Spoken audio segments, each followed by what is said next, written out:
SP Rathore जी को mic दे दीजिए please. Doctor साहब, आपके बारे में जानना चाहेंगे, आपकी क्वालिफिकेशन, एजुकेशनल क्वालिफिकेशन और आपके प्रेजेंट का भी, आप किस फील्ड में काम कर रहे हैं? मेरा नाम है डॉक्टर एसपी राठौर, मैं गुजरात से हूँ। मैंने एमबीबीएस किया है, एमएस किया है, एलएलबी किया है, पीएचडी मेरा चालू है, लेकिन कोरोना में ड्यूटी होने से मेरा थीसिस सबमिट नहीं हुआ है। मैं गवर्नमेंट में हायर रैंक में हूँ, क्लास 1 ऑफिसर हूँ और डेप्यूटी डायरेक्टर हूँ GMARS जो ग्रुप है उसमें। Very nice. उसके बाद फिर इस बिजनेस को चुना आपने, क्या रीजन है? मतलब आप इतने क्वालिफाइड हैं तो आप एक अच्छी जॉब में भी हैं और अच्छे संतुष्ट रह सकते हैं, उसके बाद फिर बिजनेस, और फिर यही बिजनेस क्यों? और भी बहुत सारे बिजनेसेस हैं। पहले भी मैं एक बिजनेस में था, तब भी मेरे गुरुजी थे, वो एसपी बारिल जी थे। तो एसपी बारिल जी ने इसके अलावा कोई और बिजनेस किया? उनको मैंने जामनगर में सुना था। उसके बाद वो बिजनेस तो मैं नहीं कर पाया। अच्छा, पुरानी कंपनी? हाँ, पुरानी कंपनी। और उसके बाद मेरे को सर, मैं जब as a dean I was working in PDU medical college Rajkot Gujarat, जहाँ से हमारे मोदी जी पहली बार CM बने थे। तो कॉलेज में मैं डीन था और मैं मीटिंग कंप्लीट किया और मेरे को चेस्ट पेन आया। It was a severe heart attack. मैं तुरंत ही सामने ICCU में चला गया और मैंने तुरंत ही गाड़ी बुलवा ली, एम्बुलेंस, और मैं स्टर्लिंग हॉस्पिटल में एडमिटेड हो गया। तब मैं सोच रहा था कि जाना तो है, लेकिन अगर मैं चला गया तो मेरे परिवार का कौन? ये एक प्रश्न मेरे में आया। और मैंने अच्छे काम किए थे तो मैं बच गया, लेकिन तब मैंने तय किया कि अब ऐसा कुछ काम करना है कि परिवार को कोई तकलीफ नहीं हो। So for the security, financial freedom of my family, I have taken decision to do something. और बड़ी अच्छी बात बता रहा हूँ सर जी, कि मेरी जो अपलाइन है वो मेरा दोस्त है, 22 साल पुराना दोस्त है, उम्र में मेरे से 15-20 साल छोटा है। I am running 58। अब वो MM9 है, तो हमारे गुजरात वाले समझ गए, मांड मांड 9 पास। So he has not cleared SSC, but he is my best friend.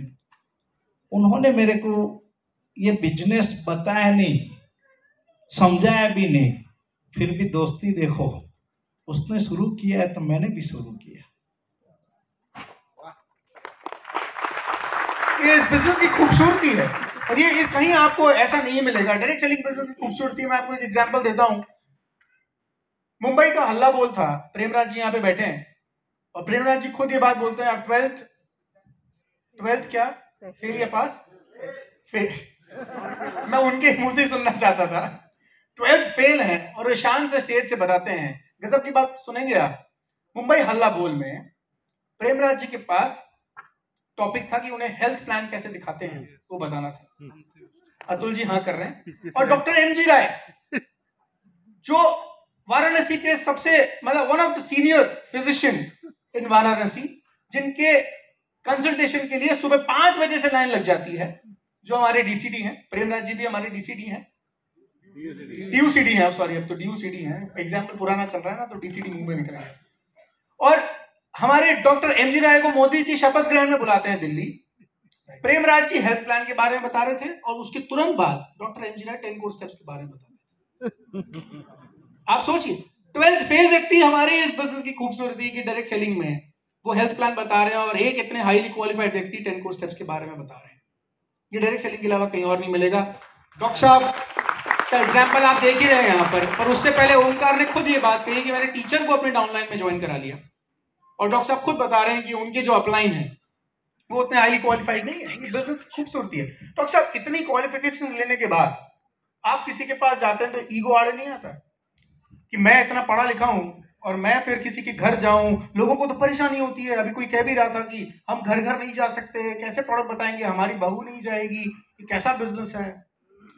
Sir, बहुत अच्छी बात बताना चाहता हूँ। जब हम हमारे परिवार की फाइनेंशियल फ्रीडम के लिए निकले हैं तो डर किस बात का, शर्म किस बात की।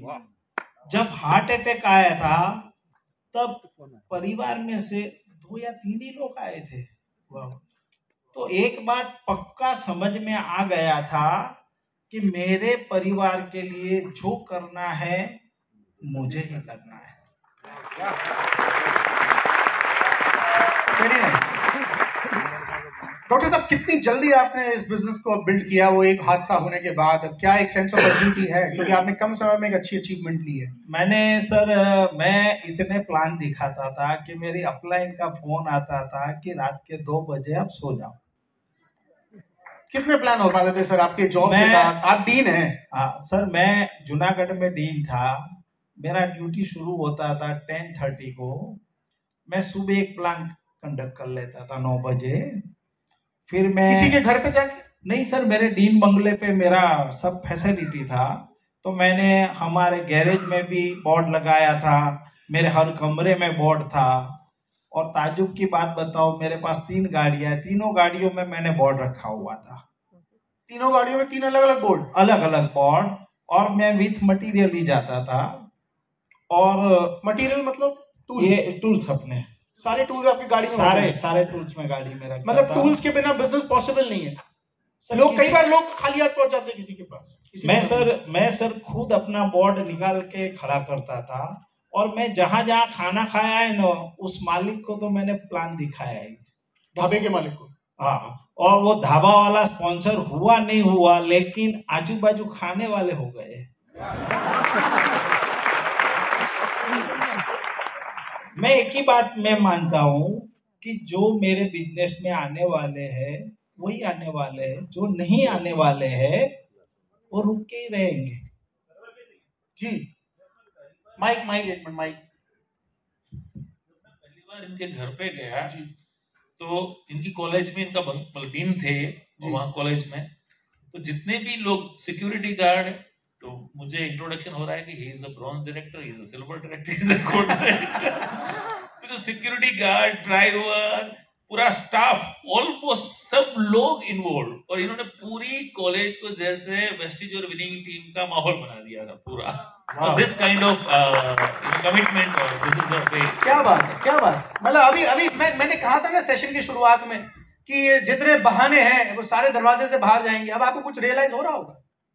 एक तरफ आपने ओंकार को देखा जो अब पढ़ रहा है अभी और कुछ करेगा आगे, उसके पास पूरी जिंदगी है। और एक तरफ हम डॉक्टर साहब को देख रहे हैं जो ही इज नियरिंग 60, इतनी क्वालिफिकेशंस के साथ, हर बैकग्राउंड के लोग, हर तरीके से। अगर सिर्फ एक बात कॉमन है सब में, ओंकार को सिर्फ पढ़ाई में गाड़ी दिख रही थी, डॉक्टर साहब को फाइनेंशियल सिक्योरिटी दिख रही थी। रीजन कुछ और होगा। ये रीजन जो हम लेके चल रहे हैं वो रीजन शायद वीक है इस बिजनेस करने का, इसलिए शायद हम अभी तक मंच तक पहुंच नहीं पाए। जी डॉक्टर साहब। हमारे अंडर में मेरा सिक्योरिटी गार्ड था। पहली बार उसने ना बोल दिया। फिर 3-4 दिन के बाद मेरे को पूछ रहा था कि सर मुझे पता है आपका पेमेंट करीब करीब 4 लाख है और आप ये बिजनेस क्यों कर रहे हो। मैंने उसको इतना बताया कि मैं जिस कुर्सी में बैठा हूं ना, उस कुर्सी में बैठने से लोग मुझे बोलते हैं राठौड़ साहब। जिस दिन वो कुर्सी छोड़ दूंगा ना, वो क्या बोलेंगे पता है, देख वो राठौड़ जा रहा है।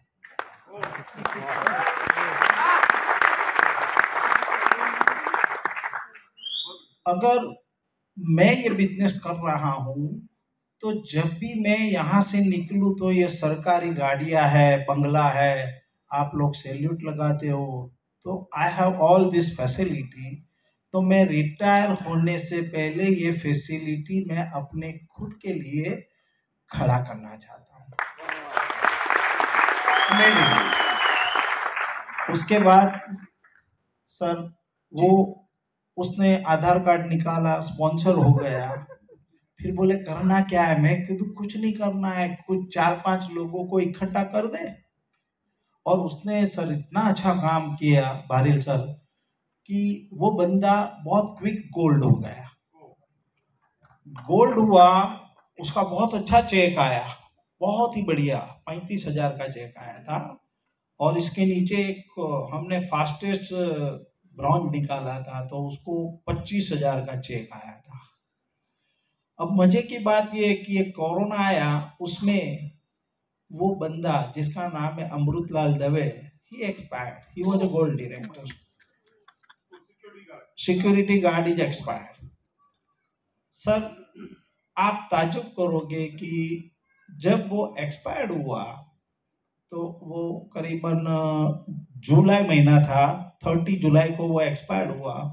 10 अगस्त को इसकी बीवी का फोन आया कि राठौड़ सर, भले मेरे हस्बैंड चले गए लेकिन एक अच्छी बात है तो मैं आपसे फ़ोन किया है। तो मैंने बोला बोलो बहन जी क्या बात है।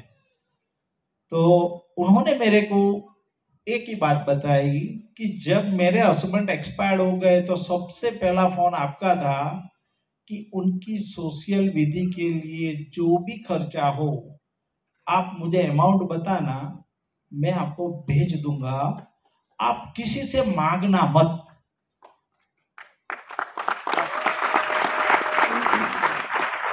बोले आप कौन थे अमृतलाल दवे के, लेकिन आपने एक बात और भी बोली थी कि मैं उसका बड़ा भाई हूं और आपको किसी को बोलना नहीं कि मैंने पैसे दिए। उसके बाद मेरे सब सगे वाले आए, किसी ने मेरे को नहीं बोला कि अब तुम्हारा घर कैसे चलेगा, खाना कहाँ से आएगा, क्योंकि कमाने वाला आदमी चला गया। 10 तारीख को फोन इसलिए आया कि उस घर में मोर देन 10,000 का चेक आया था।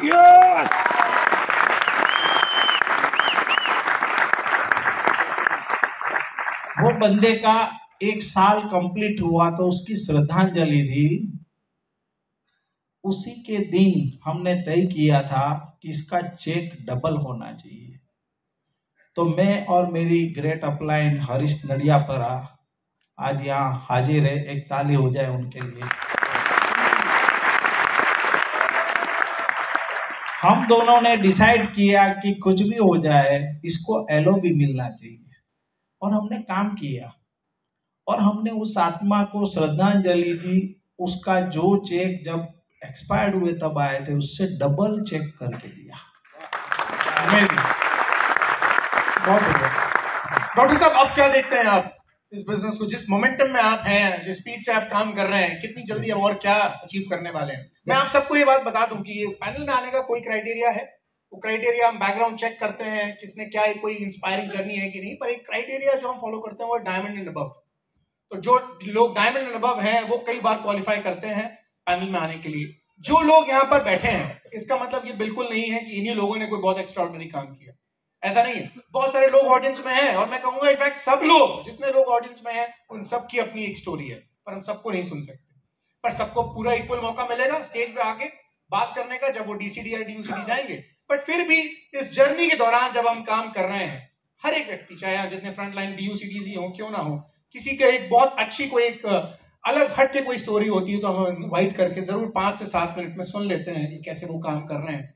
और ये जर्नी में ब्रेक नहीं लगेगा, इसके बाद तो शायद ही और मोटिवेटेड होंगे आगे जाने के लिए। डॉक्टर साहब। सर, मेरा गोल है दिसंबर 31, 2022 मैं यूसीडी कंप्लीट कर लूंगा और मेरा चेक होगा 1.5 लाख के ऊपर। वेरी नाइस, जोरदार तालियां। Thank you so much doctor साहब। मैं चाहूंगा